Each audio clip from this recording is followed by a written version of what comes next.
珠海打通東南亞貨運路線，客運都即將嚟緊。對於我哋買樓有咩好處？睇完你就知。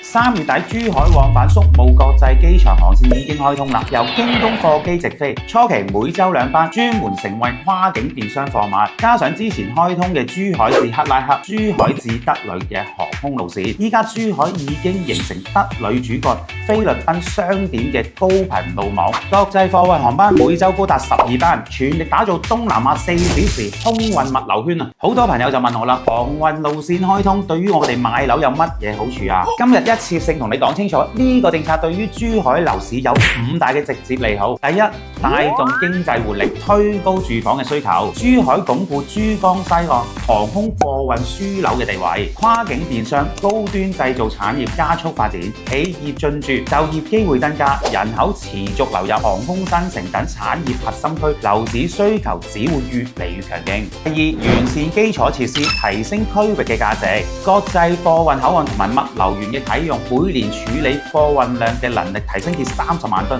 未來 T2航站啟用，交通商業配套全面提升，區域發展潛力打開，樓價升值嘅預期明顯增強。第三，物流效率提升，降低企業嘅成本。航線加密之後，珠海去菲律賓可以當日發貨，次日就到達啦。企業經營成本下降，擴張意欲加強，帶動咗人員置業嘅需求。第四，增強人才嘅吸引力，拉高高端物業嘅需求。隨住一帶一路同東南亞市場嘅影響力擴大，跨境電商、航空航天等高端人才匯聚，對於高品質嘅住宅同埋商業睇得非常之有需求。第五，投資屬性凸顯，機場板塊最受惠。珠海係珠江西岸唯一一個國際貨運口岸，疊加低空經濟、跨境電商、物流等新興嘅產業，成為投資嘅熱點，長線增值空間更大。總括嚟講，今次國際航線嘅開通，透過經濟嘅拉動、產業嘅聚集、基建嘅提升，為珠海樓市注入強心針。尤其係航空新城同埋金灣片區，長期價值明顯。對於香港人嚟講，無論係投資自